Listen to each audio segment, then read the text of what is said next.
So in the meantime, y'all have been busy working on things. I wanted to show y'all, these are some fabulous whips. So let me go through them and see what we have here. So this first one, I love this. Anne is making I don't remember. I think she said the name of the pattern in her first post, but I grabbed this post because she's further along here, but she's knitting her hat on leprechaun, or then that colorway. It's fluffy sock held with fluffy lace. And I know that is a dream combination right there. And it's looking good. It's got some beautiful cables in it. Gorgeous stuff. All right. Oh, there it is, the first picture. And there is the name of the hat, Ponderosa. Ha, look at me. I kept both pictures. How good am I?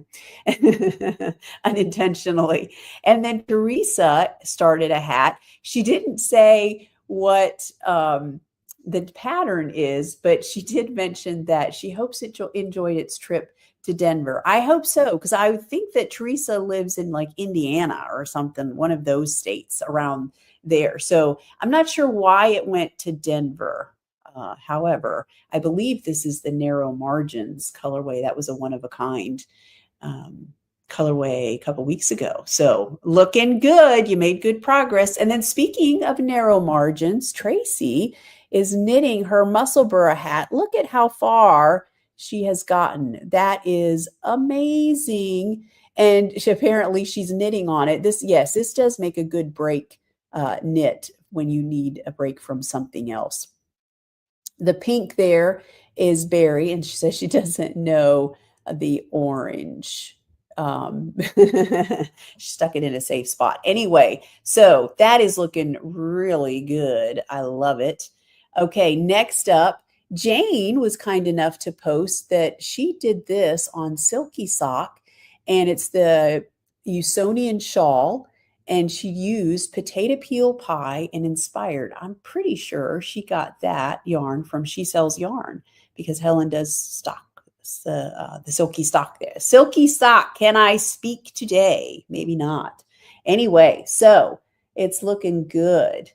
I think that's actually done. But I love those two colors together. I remember dyeing them, and that was kind of my intent, was that they looked so good together. So it's beautiful. All right, Sabrina is knitting a bristlecone pine hat using bottle green, and bells will be ringing.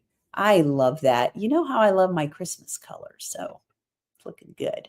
And then Lonnie is making, I'm not sure, no, she's not done. I was going to say, no, she's not done, but she is so fast.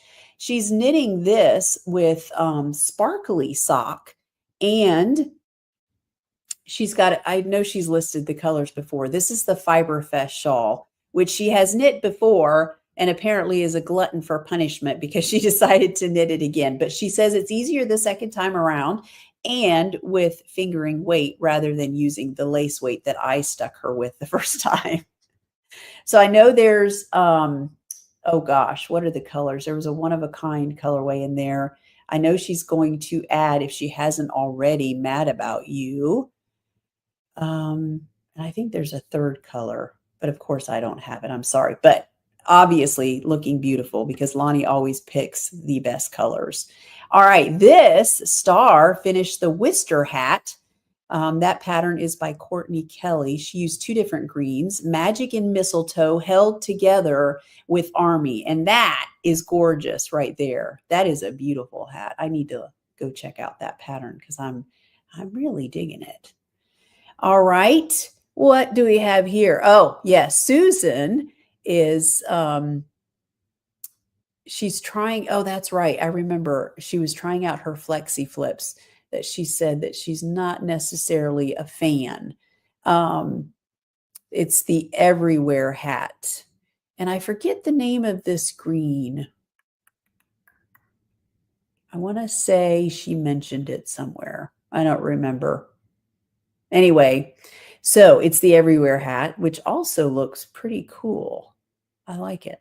All right, so very good. Y'all are so awesome. Okay, give me a minute here. I got to get back to where I'm supposed to be because you know me. I struggle. And I don't have my mouse today and my mouse pad. And so, yeah, I'm having to do everything on my mouse pad. And then, all right. Hey, Cindy B, glad you're here. And Karen, you're in a high fire area today, low humidity and fierce winds. Did y'all get rain, by the way? Well, I guess not if you're in a high fire area. Anyway, we, by the way, have some storms coming through, and I thought Barbara mentioned that it's coming by way of Tulsa. So yeah, that's no good. Oh, Jana's here. Hello. Started spring break. Excellent. I love that. And let's see, did I miss? Hey, Katrin, glad to see you here. Yes, Ann says today is Friday, Pie Day for sure. Okay. You can't take my word for it, that's for sure.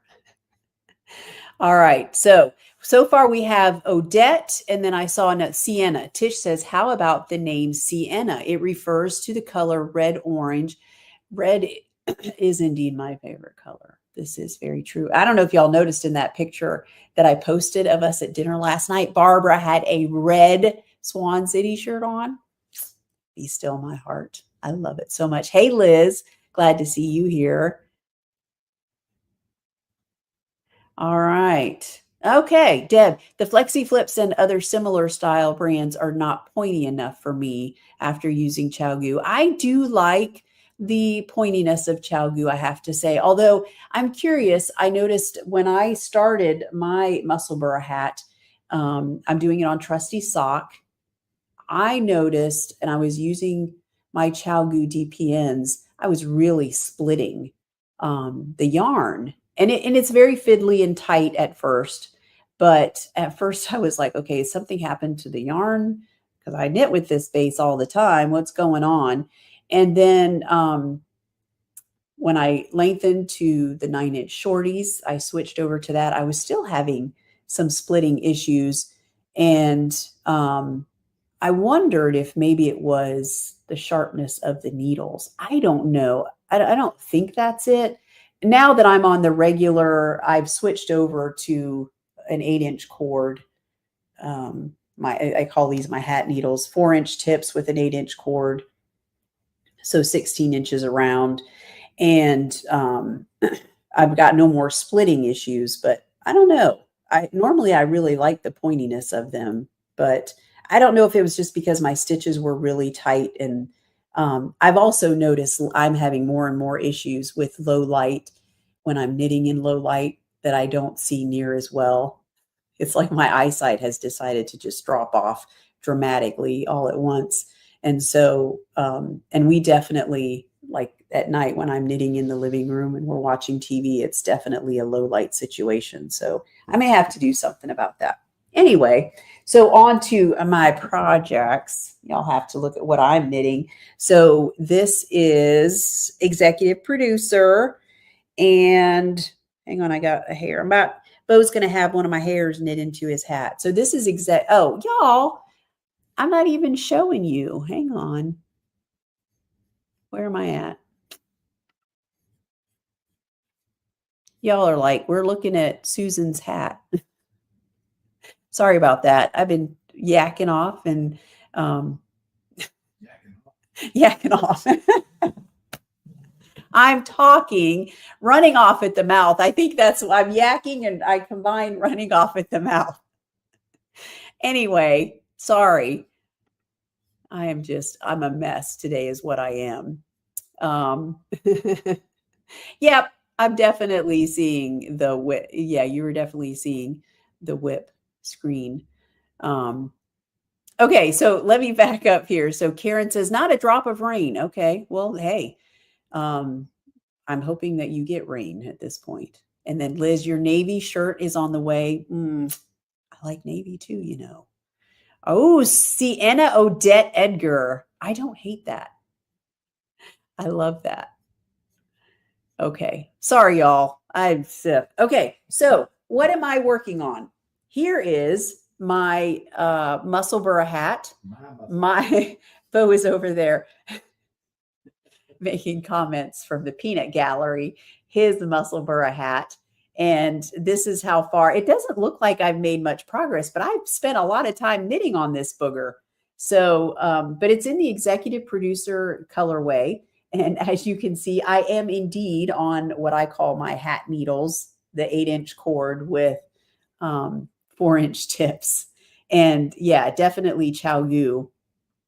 So I thought about if I had the right size in my other Cubics needles, and I might try those, because I don't know if y'all remember when I opened up that pack, they had the right length that you could make hats, but those don't come in a size 2, or at least not the set that I got. So I could not use those. But anyway, so I've decided, I don't know if I told you all this, a couple of things. One, I ended up deciding to use size 2 needles because the pattern does say to start with the needles that you would use for socks and to go up a little bit. I usually use a size 1 needle. So I thought, all right, I'll do a size 2. But I did want a pretty tight knit fabric. The hat is, it's double layered, knit in a tube. So you want it to be warm. So I figured I want it to be a pretty dense fabric. So I went with a size 2. And I chose the adult large. And then when I did my gauge swatch, she has the chart of how many stitches you get per inch. And I ended up making one extra set of increases because you basically, on your increased rows, you increase by 8 stitches. And I thought, well, I don't know. It just felt small. And I know I'm not the only one that said that. Tammy said that her hat looked a little small to her. I know it's going to be fine. I'm pretty sure at this point it is, but I thought, well, an extra set of increases, is it going to hurt anything? And it's not like it's going to make it too big. So I just did an extra set of increases. I don't know. Maybe I just can't help myself and I just need to adjust the pattern somehow. I don't know. But anyway, you can see I've got a bunch of straight knitting to do. I'm just going to do half and half. Bo doesn't fold. He said, I'm not going to be folding the brim. So I like a man who knows what he wants in his knitting. So I'm just going to knit half of it in executive producer, which you can see. Look at those grays in there. I love it so much. It goes with that green. The lighting is not great here. I admit it. But it is what it is. And then the other half I will do in the Gretna green. And that's the dark green that has browns intermingled with it. And I don't know. I think that one might end up being my favorite.